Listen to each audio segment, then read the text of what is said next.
As I fought harder, the enemy fought harder back. The world had its hooks in me. Alcohol had its hooks in me.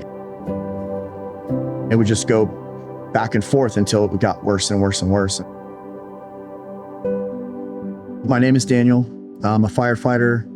I remember when I first moved to Orlando, making a prayer, thanking God for that opportunity to work for the department of my dreams. I didn't have a single friend in the city of Orlando. I didn't know a soul there. I wanted to be accepted. I wanted to have friends in this new city. So I started hanging out with the people I was working with, and it started small, having drinks with the guys. Eventually it was every night, every day that I was off. I was living downtown, hanging out downtown, and working downtown. I got fully immersed in that lifestyle. Not having the foundation of Christ in my life, I was so focused on the job. I never found a church. I didn't have any other people around me who were talking about Christ. Maybe like 10 years of my life just being lost to the world. We're following breaking news right now in Orange County, where Orlando police have confirmed there's been a shooting. The Pulse nightclub shooting. It is the worst mass shooting in U.S. history. 49 people were shot and killed early Sunday morning. There was bodies everywhere, and I was crawling. I just kept crawling. I don't know if he was left in the club, if he got shot. So I was there that night.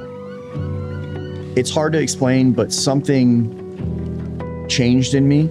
I felt something that I'd never felt before. The only thing that I can attribute that to now is pure evil. After that, I just knew how to make a change in my life.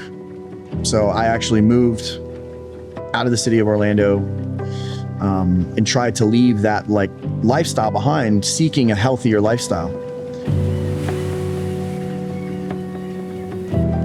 So I started coming into Coastline. I started sending up some foxhole prayers here and there when things got really bad.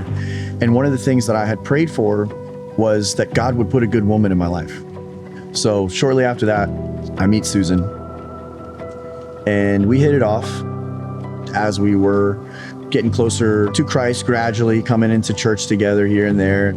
Susan suffered a stroke. So I'm sober at this point, thinking I'm good, thinking I'm strong, and then this happens. And in that first night in the hospital, her sister had some liquor, and I started drinking again. A couple nights after getting home from the hospital, I'm laying in bed next to her, just scrolling through Facebook, and I come across a post of a coworker of mine and a friend. Amanda Adams had recently been diagnosed with a terminal form of cancer. I'm watching this video of her praising Jesus, and I just remember her, her face, her smile, her attitude, her fervor for life, even though she knew she didn't have much time left. I'm like, there's got to be something to this. So I went and grabbed my Bible, and I started reading to Susan, and I started praying with her. The nights that I did that, it was like all hope restored. She was going to bounce back. She was going to recover. It was all good. And if I fell out of that habit, or I fell out just for whatever reason, didn't get in the Bible, the despair started to come back in. I started off drinking at night, trying to take the edge off. And then, soon after that, she wants to have her glass of wine. And I just felt doomed, like I was doomed to be a slave to alcohol. I lost all hope.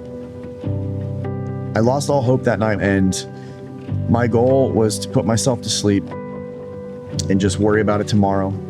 I had the day off from work. I was like, I'm just gonna drink until I pass out, and I'll figure it out tomorrow. And it didn't work out that way. I blacked out. I don't remember a single thing, and I woke up in handcuffs. No idea what I did. No idea if I'd hurt anyone. So I come to in a jail cell, trying to figure out what I've done, trying to figure out how I can fix it. But I knew I'd messed up, and I was gonna need help. I was there for almost 2 days. They kept me in solitary confinement because of my profession. It was a tough realization, but I was like, I probably just lost my job. So I got no other recourse except to reach out to God and ask for help. And that's what I did. So it was like, all right, whatever you want me to do, I'll do it. So my family wanted me to go to rehab. So I get there, and the first person that greets me is a young firefighter from another department. I guess he recognized the mustache and he's like, you a firefighter? And so he breaks the ice for me right away because I'm scared, man. I'm like, I had no idea what to expect. We start a little Bible study, and the Bible study was packed. I mean, there was 40, 50 people in this room. And at one point, 30 people gave their life to Christ. I leave that place surrendered completely. Like, I'm following Christ wherever you want me to go. I had that feeling that God was going to take care of me. He was going to walk me through this. Once all that worry and fear was gone, it really just changed my perspective on everything.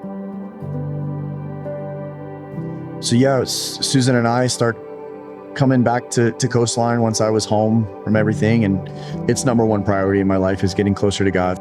And I just felt like every service that Pastor Jason preached was like aimed right at me. You know, like this is how I still felt God just speaking to me through this whole process when I really needed it.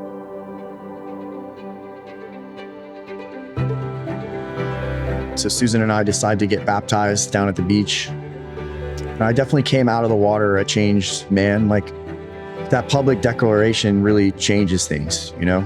So now I'm meeting all these other followers, all these other believers, and we're starting a Bible study with the fire department, and we decided to start a podcast. Through that, it's been reaching firemen all over the country. Like, I now have friends and brothers in Christ in California, in Virginia, in Utah, Michigan. My mission with the podcast and Faith in the Firehouse is to just have a presence of faith in the fire service. If we reach one person, then that is the only thing that I care about, you know? There were so many little threads of God's hand in my life through this whole process. And I just want to show others that same love of Christ. That's the legacy I want to leave.